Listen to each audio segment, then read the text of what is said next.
मेरे दोस्तों, अगर आप नॉर्थ इंडिया से हो और आप कर्नाटका में आना चाहते हो अपनी एजुकेशन कंप्लीट करने के लिए, तो आपके दिमाग में बहुत सारे सवाल होंगे कि आपको क्या खाना पसंद आएगा, आप क्या एडजस्ट कर पाओगे, आप क्या लोगों से दोस्ती कर पाओगे। और ये जो सवाल है ना मेरे दोस्तों, ये सवाल मेरे को भी हुआ करते थे। तो इसीलिए इस वीडियो में मैं आपके ऐसे सारे के सारे सवाल को आंसर करने वाला हूँ। अब दोस्तों, अगर आप इस चैनल पर नए हो तो मैं आपको बता देता हूँ पहले ही कि मैंने CBSE के 12th बोर्ड को टॉप करने के बाद अपनी इंजीनियरिंग की एजुकेशन MSRIT कॉलेज से की है, जो कर्नाटका का one of the top colleges माना जाता है। और दोस्तों, इस कॉलेज को ज्वाइन करने से पहले मैं एक गवर्नमेंट स्कूल में पढ़ाई किया करता था और मेरे स्कूल में हमेशा सब लोगों से मेरी जो बातें हुआ करती थी हमेशा हिंदी में हुआ करती थी। मैं जो खाना खाया करता था वो बस वही खाना खाया करता था जो मेरी माँ मेरे लिए बनाया करती थी। तो जब मैंने ये कॉलेज ज्वाइन किया दोस्तों, तो मैं बहुत नर्वस था। दोस्तों, मुझे आज भी याद है कि कॉलेज का जो मेरा पहला दिन था ना, उससे एक दिन पहले मैंने 100 पेज की जो बुक होती है जिसका नाम होता है लर्न कन्नड़ा इन 30 डेज, इस बुक से पढ़ाई की और कुछ शब्दों को मैंने मेमोराइज किया था। तो जब मैं पहले दिन कॉलेज गया और मुझे अपने क्लासरूम का रास्ता नहीं पता था, तो मैं आसपास के लोगों से इसी टूटी फूटी कन्नड़ा में रास्ता पूछ रहा था। और मुझे याद है दोस्तों, जब मैंने उससे रास्ता पूछा अपने क्लासरूम का, तो उसने मुझे बोला कि अगर आपको कन्नड़ा नहीं आती है बोलना तो आप इंग्लिश में भी बोल सकते हो। तो फिर दोस्तों, मैंने अपनी टूटी फूटी इंग्लिश में उससे रास्ता पूछा और उसने मुझे रास्ता बता दिया। मैंने उस दिन नोटिस किया था दोस्तों कि मैं जिससे भी बात करता सब लोग मुझसे बहुत फ्रेंडली तरीके से बातें करते थे। और दोस्तों, अब एक टाइम आ गया है जब कर्नाटका मेरा फेवरेट स्टेट बन गया ऑल ओवर इंडिया में। मतलब कि दोस्तों, क्योंकि मेरा काम वर्क फ्रॉम होम होता है, तो मैं इंडिया के बहुत सारे स्टेट्स में रह के काम कर चुका हूँ। और वापस दोस्तों मैं आ गया कर्नाटका में, क्योंकि अभी के टाइम पे इधर जो बिलोंगिंगनेस मुझे फील होती है वो और कहीं पे नहीं होती दोस्तों। तो इसीलिए दोस्तों, अगर आपको भी ये क्वेश्चन है कि आपको कन्नड़ा अच्छे से नहीं आती तो आप मैनेज कर पाओगे क्या अगर आप कर्नाटका के किसी कॉलेज में आते हो तो, और इसका जवाब है दोस्तों कि बहुत आराम से आप मैनेज कर पाओगे। क्योंकि यहाँ पे ना लगभग सबको थोड़ी ना थोड़ी इंग्लिश तो आती ही है। आप अगर ऑटो भी लोगे ना, ऑटो वालों को भी थोड़ी ना थोड़ी इंग्लिश आती ही है। तो इसीलिए दोस्तों आपको हिचकिचाहट करने की कोई ज़रूरत नहीं। और मैं तो आपको एक स्पेशल टिप देता हूँ दोस्तों, ये मेरे कर्नाटका में रहने के एक्सपीरियंस के थ्रू है। और ये टिप है दोस्तों कि आप ट्राई करो थोड़ी सी कन्नड़ा सीखने की, क्योंकि ये ना मेरे हिसाब से कर्नाटका में रहने का एक बहुत बड़ा हैक है। क्योंकि बात ऐसी है ना दोस्तों, जब आप कन्नड़ा में लोगों से बात करोगे, स्पेशली जब आप लोकलाइट से बात करोगे, अगर आपकी कन्नड़ा थोड़ी टूटी फूटी भी सुनाई दे रही है, बाकी लोग ये देख के ही खुश हो जाएंगे कि आप अपनी तरफ से कोशिश कर रहे हो इनकी लैंग्वेज को अपनाने का। क्योंकि दोस्तों, आज तक मैंने जब भी किसी से भी कन्नड़ा में बात की है, किसी ने भी दोस्तों मेरा कभी मजाक नहीं उड़ाया कि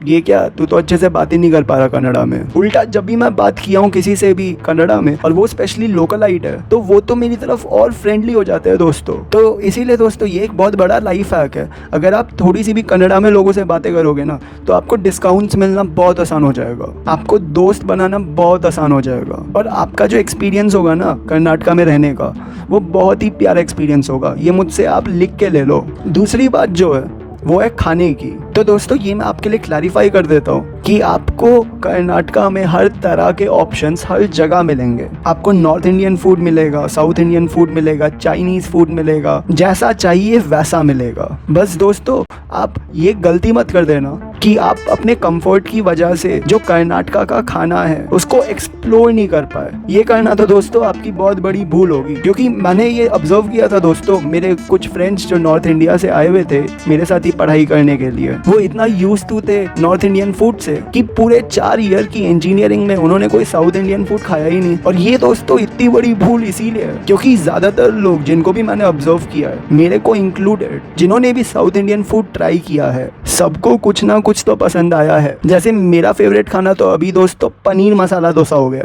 तो वैसे ही दोस्तों बहुत सारे वेरिएंट्स है। इडली जो होता है ना दोस्तों, इडली सांभर आप खाओगे, अगर अच्छे जगह की खाओगे दोस्तों, उसके बाद कभी रुकने का मन नहीं करेगा आपका। मेरा एक दोस्त है यूपी का है पर इसका फेवरेट खाना कर्ड राइस है। तो इसीलिए दोस्तों आप जरूर जो खाने की वैरायटी है ना साउथ इंडिया में, उसको एक्सप्लोर करना बिल्कुल भी मत भूलना, क्योंकि वो आपकी बहुत बड़ी भूल होगी। जो तीसरा पॉइंट है दोस्ती का, कि क्या आप लोगों से मिंगल कर पाओगे, क्या आप नए दोस्त बना पाओगे, क्योंकि कल्चर तो आपका डिफरेंट रहेगा। आप नॉर्थ इंडिया से हो, आपकी लैंग्वेज अलग है, आपका खाना अलग है, आपके रिचुअल्स अलग हो सकते हैं। तो ये जो सवाल है ना, ये मेरे दिमाग में भी बहुत हुआ करता था दोस्तों, पर अभी दोस्तों ये जो सवाल है ना, ये मेरे दिमाग से चला गया है, फुल क्लैरिफाइड हो गया, क्योंकि इसका जवाब ही है कि लोगों से दोस्ती करना बहुत आसान है, पर जो मिस्टेक बहुत लोग करते हैं वो है कि वो लोग बहुत एटीट्यूड दिखाते हैं दूसरों को, और फिर सोचते हैं कि मुझसे कोई दोस्ती क्यों नहीं करना चाहता। क्योंकि दोस्तों मैंने ऐसे भी लोगों को कॉलेज में देखा था, अपने बहुत एटीट्यूड रखते थे, दूसरे कल्चर के लोगों से बात ही नहीं करते थे, बस अपने रीजन के लोगों के साथ हैंग आउट करते थे बहुत ज्यादा। तो दोस्तों जब आप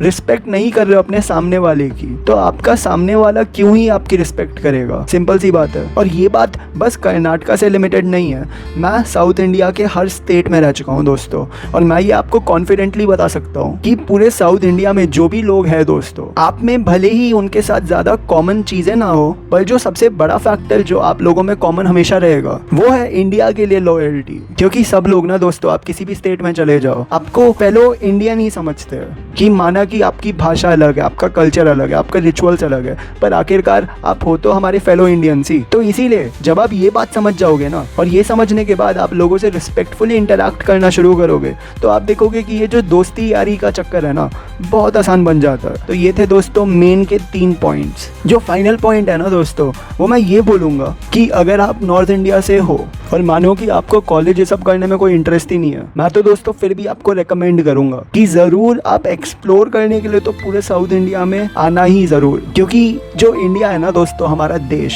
इसकी ब्यूटी, इसकी जो डाइवर्सिटी है, इसमें जो इतने सारे कल्चर्स है, इतने सारे लैंग्वेजेस है, इतने सारे वेराइटी ऑफ फूड है, इसका असली मजा ना तभी आता है जब आप खुद से जाके एक्सप्लोर करते हो इन जगहों को। क्योंकि माना कि टीवी और न्यूज़ में आपको बहुत नेगेटिव हेडलाइंस भी दिखाई जाती है कि यहाँ पे लड़ाई हो गई, यहाँ पे इस बात के लिए लड़ाई हो गई, यहाँ पे उस बात के लिए लड़ाई हो गई। पर दोस्तों आपको याद रखना है कि ऐसी चीज़ें ना वोट बैंक्स को केटर करने के लिए की जाती है, पर जो इंडिया के लोग हैं ना दोस्तों, इससे अच्छे लोग आपको पूरी दुनिया में कहीं नहीं मिलेंगे।